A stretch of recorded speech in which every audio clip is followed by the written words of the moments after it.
is Raylene Schifano with HOA Fight Club. Today, I want to talk about lawyers and lobbyists and what is affecting us, not just only in Washington state, but across the nation.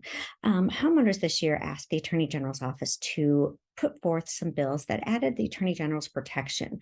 Now, when this happened, we had Community Associations Institute send out a blast of emails to their members, which they have 900 businesses. So those 900 businesses, of course, went in and voted con or asked their legislators to vote con against all these bills to add the Attorney General's protections to the homeowners. Now, I have to ask, first of all, why? Why would a professional business want to be held? They don't want to be held responsible. Of course, that's why they're doing it. But why are our legislators allowing for it?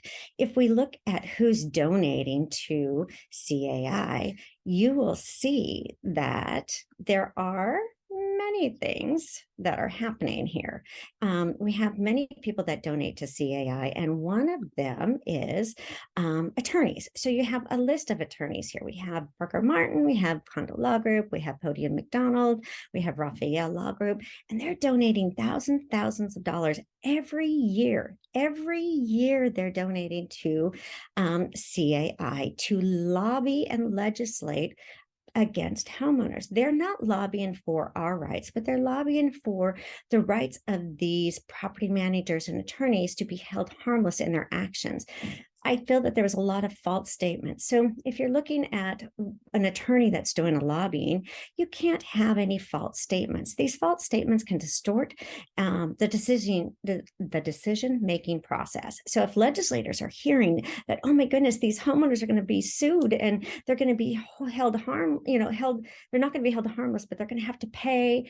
That's not true. Those board members that act in good faith and are doing things because it's what's best for the community will never be held responsible for their decisions.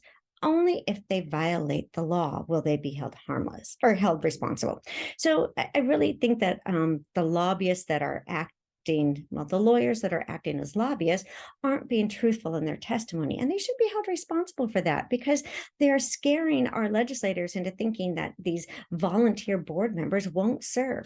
I bet you that many people would be happy to serve in these communities, but the way that CAI controls the narrative is that they always tell the legislators that these board members, we won't have anybody to run these communities and they'll just be chaos. Well, if we don't have anybody to run these communities, they shouldn't be a community. They should actually, vote to get rid of the community association or the condo or the HOA. They should vote them out then if nobody wants to run these communities and let them just run themselves, especially an HOA. There really doesn't need to be an association. People in their homes can actually make a lot of decisions on their own and not have the oversight of a volunteer board. We do have volunteer boards, and these volunteer boards have so much power.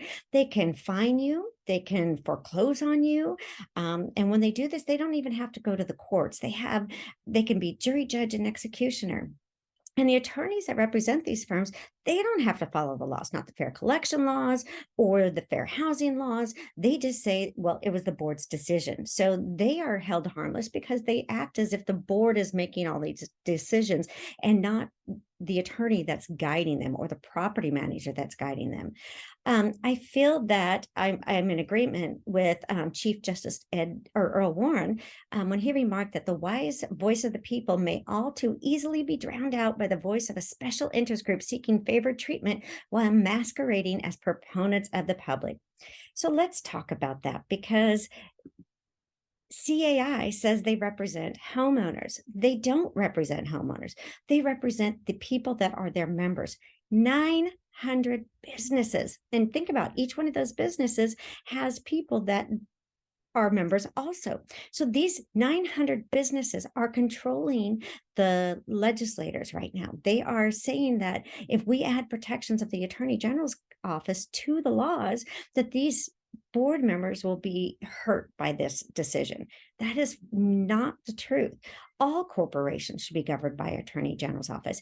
In Washington state, if you allow these corporations to be above the Attorney General's office, you're giving them a special privilege. That is unconstitutional in Washington state. You cannot give a business any sort of special privilege. A corporation should all be under the law, and they are not under the law right now. We have one group, CAI, that says they are the voice of everyone, that they should be the ones making all the decisions for us. Right now, CAI is the one that is governing our communities. They're making the laws for our communities, not our legislators, not our homeowners. The homeowners have fought really hard. We have 3 nonprofits right now that make no money representing homeowners, and we are not being heard by the legislators. The legislators have dropped the bills off. We've gotten House Bill 1569 in Washington state to appropriate, and now we hear nothing, crickets, because they don't want this to pass.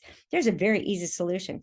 Homeowners pay $1 per home every year to have the Attorney General govern their properties. That would cost every homeowner $1 per year. That would bring in almost $2 million, because 2 million residents live in these communities. We have 1,100 members of CAI that they say are homeowners and board members, representing 2 million people. That is not the truth. They are not giving you the truth. They don't represent the homeowners. The homeowners are being represented by 3 nonprofits: Condo Connection, Rise Up, and HOA Fight Club. We are the ones speaking for the people. We are the ones that make no financial gain from this and have no profits, no interest. I don't even live in an HOA anymore because I will never live under that kind of dictatorship again. And we, the people, need to speak up, because they're allowing one group, one trades group, to be the voice of the people, to make the decisions. They say they're making the best sound policies for the people. Foreclosing in 90 days or 180 days with no due process is not best for the people. We have laws, we have constitutions that should protect us, but declarations and bylaws are above the Constitution, and our Attorney General's office has no power of oversight over these communities. That is unconstitutional. And we need to make sure that they aren't the voice of the people, because they're distorting the truth for their own personal gain. If we pay $1 per home, it's better than paying special assessments, because the attorney fees in my home were, one year was $38,000. One year it was $26,000. And then last year that I was there, it was $28,000. Divide that by 130 homes. It's a lot more than $1 a home. I would rather see a community pay $130 and have the Attorney General's oversight than pay $28,000 to $38,000 a year. That costs the homeowners so much more. So again, the people that are pushing these bills to be not heard by our governors or by our legislators are CAI. They're the only voice. They send out an email blast using our email list, by the way. I was given from board members. They actually forwarded the emails to me, showing that CAI is putting out an email that only their business partners have to click on, and they all voted con to these bills. There's a reason these professional people are voting con to an oversight by the Attorney General's office, because they don't want to be held responsible for the decisions they're making, for the harm they're causing us. They're foreclosing on people during COVID. They're charging fees and interest and attorney fees that put people so far into debt they can never catch up. Is that what's good for the people? Because we have a middle housing crisis in Washington state, and the only thing that's going to happen with these laws being thrown out is more foreclosure. And that is what our legislators are voting for. They are ignoring the people if they don't allow these bills to go forward. And I'm afraid, people, that we aren't going to have a voice. We don't have a voice right now.